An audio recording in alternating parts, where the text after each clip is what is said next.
Hello everyone good morning और रातिपुवा उठी माने चाइছো जे इमान बेसी बतरটো বেয়া আৰু ইমান নেৰানেপেৰা বৰষুণ আৰু এই বৰষুণ মানে কতো যাব নোৱাৰি ৰাতিপুৱা বৰষুণত ধৰিছে আজি আৰু তাৰ পিছতে ৰাতিপুৱাৰ ভাতটো খাই দিলো আৰু ইফালে কচু তৰকাৰী ফুলকল এনেকৈ বনাইছি মাই আৰু দুপৰীয়া যেহেতু বৰষুণ বতাৰ হেতু কাৰণে ঘৰৰ বাহিৰত ওলাও যাব নোৱাৰি হেতু কাৰণে ঘৰতে মানে এইবোৰ কাম কৰি আছো ইয়াৰ মানে ফাইনেল লুক আপোনালোকক ভিডিঅ'ত দেখুৱাম এফালে আয়নৰ লগত অকমান মানে মই ধেমালি কৰি আছো আৰু যেহেতু তাৰ এটা দুটা মাত ফুটিছে শুনিও ভাল লাগে হেতু কাৰণে তাক কৈ থাকো আৰু গধূলি আহিলো আমি মামাহঁতৰ তাত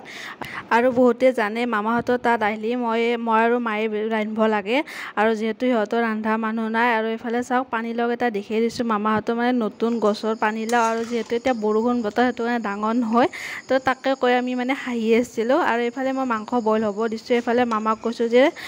আজি মানে নহৰু বাকলখিনি গুচাই দিয়ে ইফালে মই পেজ কাটিব লৈছিলো আৰু পেজ কাটি মানে অৱস্থা চাওক পেজ গেটা চেলতে মানে এনা অৱস্থা মই মানে পেজ গেটা বাকল গেটা চেলে থৈ দিছো আৰু নহ'লেও আৰু ইমান বেছি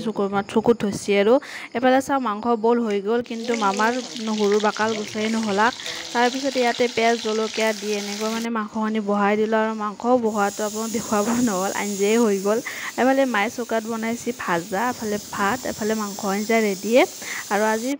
খানাটো মানে মামাৰ হাতে খালো আৰু আজি ভিডিঅ'টো ইয়াতে সামৰিছো যদি চাই ভাল পালে কমেন্ট এটা কৰি জনাব।